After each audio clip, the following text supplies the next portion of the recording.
আরে আরে, কত বেলা হইয়া গেছে। তাড়াতাড়ি যাই, মনে হয় অনেকজন আইছে। এই বলে সুজন মাছি বাড়ি থেকে বের হতে লাগলো। সে থাকতো কুসুমতলি নামক একটি গ্রামে। আর সে ছিল এক মাছি। তার সাথে সাথে সে নদীতে গিয়ে মাছও মারতো। সুজন বাড়ি থেকে বের হওয়ার সাথে সাথে তার বউ তাকে ডাকতে লাগলো। আরে কি গো, তুমি যে চলে যাচ্ছ, খাবার খাবে না? না না বউ, এখন খাওয়ার সময় নাই, আইয়া খামু। এই বলে সুজন সেখান থেকে চলে গেল। আর তার হাতে একটি জালও ছিল।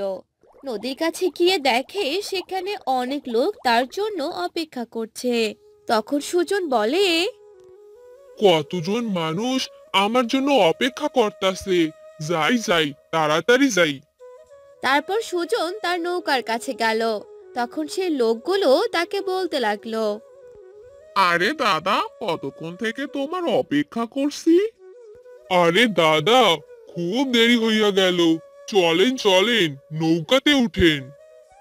সবই তো বুঝলাম, তোমার হাতে আবার জাল কেন? মাঝির পাশাপাশি জেলে হয়ে গেল নাকি? হ্যাঁ দাদা, আপনাদের পৌঁছায় দেওয়ার পর আমি মাছ মারমু, এই জন্যই জাল লইয়া আইছি। ও, তোমারই তো ভালো দাদা, একসাথে দুইটা কাজ করতে পারবে। চলো চলো, এখন যাই, অনেক দেরি হয়ে গেছে। তারপর সুজন নৌকা চালাতে লাগলো আর তাদেরকে পৌঁছে দিল। আর মাছ মেরে বাড়িতে চলে এলো। আর সুজন তার বউকে ডাকতে লাগলো। গিন্নি, ও গিন্নি, দেখো আজ কতগুলো মাছ লইয়া আইছি। দেখি দেখি, কতগুলো মাছ পেলে? আরে তাই তো, আজকে তো তুমি অনেকগুলো মাছ পেয়েছো। দাও দাও, আমি বরং এগুলো রান্না করি। হ, এই নাও। তারপর সুজনের বউ সে মাছগুলো নিয়ে রান্নাঘরে চলে গেল আর রান্না করতে লাগলো। এভাবে তাদের ভালোভাবে দিন যাচ্ছিল। আর একদিন সুজনের বউ সুজনকে বলল, আমি আমার বাপের বাড়ি চলে গেলাম, মাকে অনেক দিন থেকে দেখি না। তুমি তো সেদিনই গেলা, আবার যাইবা মানে? সেদিন আর কোথায়, 2 দিন পার হয়ে গেছে। আমি অত কথা শুনতে চাই না, বুঝলে তুমি? আমি চললাম। এই বলে সুজনের বউ সেখান থেকে চলে গেল। তখন সুজন বলতে লাগলো, কি বউরে বাবা, আমাকে একবার যেতেও বললো না। আমি আর আমি আর কখনো শ্বশুর বাড়িতে যাবই না। এই বলে সুজন তার নৌকার কাছে চলে গেল। তখনই সেখানে একটি মহিলা এলো আর সুজনকে বলতে লাগলো, এই যে দাদা, শ্যামলপুর গ্রামে যাবেন? সেটা তো অনেক দূরে, ওইখান থেকে বাসায় ফিরতে ফিরতে আমার তো অনেক দেরি হয়ে যাবে। চলেন না দাদা, আমার যে ওই গ্রামে যেতেই হবে। আমি আপনাকে বেশি টাকা দিব, তবুও চলেন। তারপর সুজন সেই মহিলাটিকে নৌকাতে উঠিয়ে নিল। আর তারা যেতে লাগলো। যেতে যেতে সন্ধ্যা হয়ে গেল আর তারা পৌঁছে গেল। তখন সুজন বলল, এই যে, আমরা আপনার গ্রামে চলে এসেছি। এই নেন আপনার টাকা। তারপর সুজন সেই মহিলার কাছ থেকে টাকা নিল আর সেখান থেকে চলে আসতে লাগলো। তখনই সুজন ভাবতে লাগলো, আমি বরং এখান থেকে কিছু মাছ তুলি, দেখি মাছ পাওয়া যায় কিনা। এই দিক তো কোনোদিন আসিনি, ভালোই হলো, মাছও পেতে পারি। এই বলে সুজন আসতে লাগলো আর জাল ফেলতে লাগলো। আর ভালোই মাছ পেল। আরে বাহ, ভালোই তো মাছ পেলাম। এইখানে তো অনেক মাছ।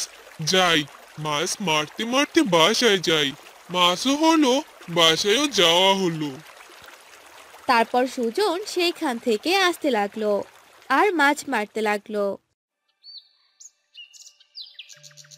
আর অনেক রাত হয়ে যেতে লাগলো। তখনই সুজন বলতে লাগলো, যাই, এখন বাড়িতে যাই, অনেক রাত হয়ে গেছে। আর মাছ মারতে হবে না। তখনই সেই সময় অনেক জোরে জোরে সমুদ্রের ঢেউ আসতে লাগলো।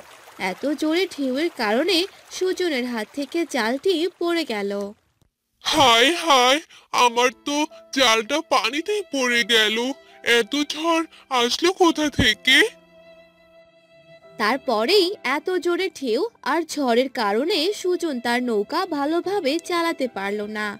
আর তখনই তারা নৌকা সহ ডুবে গেল।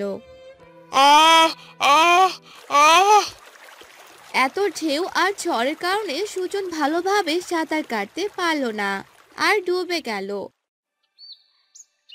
পরদিন সকালে সে একটি দ্বীপে গিয়ে পৌঁছালো। আর তখনই সুজনের জ্ঞান ফিরল। আরে, এ আমি কোথায় চলে এলাম? এখানে সবকিছু এরকম দেখতে কেন? সবকিছু সোনালী রঙের, একদম মাটি সহ। সুজন কিছুক্ষণ অবাক হয়ে আশেপাশে তাকাতে লাগলো। সবকিছু এরকম সোনালী রঙের দেখে সুজন খুশিতে আত্মহারা হয়ে উঠল আর চারপাশ ঘুরে ঘুরে দেখতে লাগলো। এমন সময় সাগরের তীর থেকে এক জলপরী সাদৃশ্য হলো। সুজন জলপরীকে দেখে ভয় পেতে লাগলো। কে কে কে তুমি? তুমি এরকম দেখতে কেন? আমাকে তুমি ভয় পেও না, আমি তোমার কোনো ক্ষতি করব না। আর আমি হলাম এক জলপরী, আর আমি দেখতে এরকম। ও, তুমি জলপরী? আমি জলপরীর কথা অনেক শুনেছি, আর আজ নিজের চোখেই দেখলাম। জলপরী আসলেই অনেক সুন্দর দেখতে। আমি তোমাকে অনেক কিছু দিতে চাই যা তোমার অনেক কাজে লাগবে। আমার এই দ্বীপে যেই আসে আমি তাকে সাহায্য করি। তুমি সত্যি বলছো জলপরী? তুমি আমাকে অনেক কিছু দিবে? হ্যাঁ, সত্যি দিব। এই বলে সে জলপরী সুজনকে এক হাড়ি স্বর্ণ মুদ্রা আর একটি সোনার নৌকা দিল। এসব দেখে সুজন অনেক খুশি হয়ে গেল। আরে, সোনার নৌকা, এত সুন্দর! আরো এতগুলো স্বর্ণ মুদ্রা! তোমায় অনেক ধন্যবাদ জলপরী, আমাকে এত কিছু দিয়ে সাহায্য করার জন্য। তুমি এগুলো নিয়ে চলে যাও, এগুলো তোমার অনেক কাজে লাগবে। এই বলে জলপরী সেখান থেকে চলে গেল। আর সুজনও সেইগুলো জিনিস আর সোনার নৌকা করে বাড়িতে চলে এলো। আর সুজন তার বউকে সব ঘটনা খুলে বলল। এসব তুমি কি বলছো গো? এসব কিছু আমাদের? হ্যাঁ গো গিন্নি, এ সবই আমাদের। এখন থেকে আমাদের আর কোনো অভাব থাকবে না।